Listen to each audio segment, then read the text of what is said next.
นี่เป็นภาพงานตลาดพระบ้านนาตาลตำบลนาตาลอำเภอเตางอยมื่อนี้วันที่8วันศุกร์พี่น้องวันศุกร์สัปดาห์นะมื่อนี้คืองานตลาดพระบ้านนาตาลตำบลนาตาลได้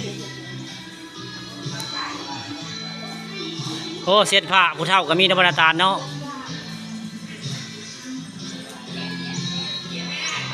มาประจำได้อันเซียนพระบ้านนาตาลเพิ่นมาซื้อพระอันนี้มาประจำ2-3 คนวันนี้มีผู้เฒ่ามานำได้เพิ่นมาซื้อพระบริเวณตลาดพระบ้านนาตาลตำบลนาตาลได้พาปานคำผสมมีมางานตลาดพระบ้านนาตาลในวันนี้วันที่8ได้อยู่บริเวณหน้าภูตาบ้านนาตาลตำบลนาตาลนะที่จอดรถจอดเรือกว้างขวางได้มีห้องน้ำเรียบร้อยได้พี่น้องนี่ผู้ว่าว่าไงแล้วก็มีมองที่ว่างขายพระคักพี่น้องนี่ผู้ใดมาก็บ่ต้อง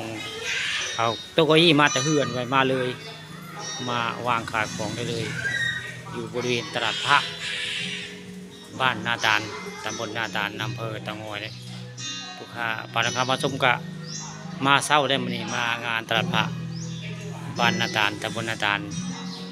ทีมงานอาจารย์ลีได้ปานคำได้เปิดตลาดพระตอนเช้านี่คนกำลังมาได้เจ้าก็กำลังมาได้มาซื้อพระขายพระ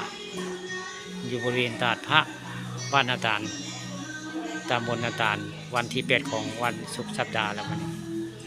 เช่นน้อยผู้ค้าก็สิไปบ่ได้ไปงานบุญวัดป่าประดางได้มื้อนี้วันที่8ได้เจ้าประดับประดาคนกศิลายมื้อนี้อยู่วัดป่าวันที่8มื้อนี้เช่นน้อยนี่สิไปเอาภาพบริเวณวัดป่าประดางงานบุญบังไฟประจำปีมีมวยกลางคืนมีมวยน้ำซิ่งกลางวันแต่ตอนเช้านี้ได้มาภาพงานพระตลาดพระบ้านนาตาลด้านหน้าปูตาบ้านนาตาลเอามาให้เบิ่งมาชม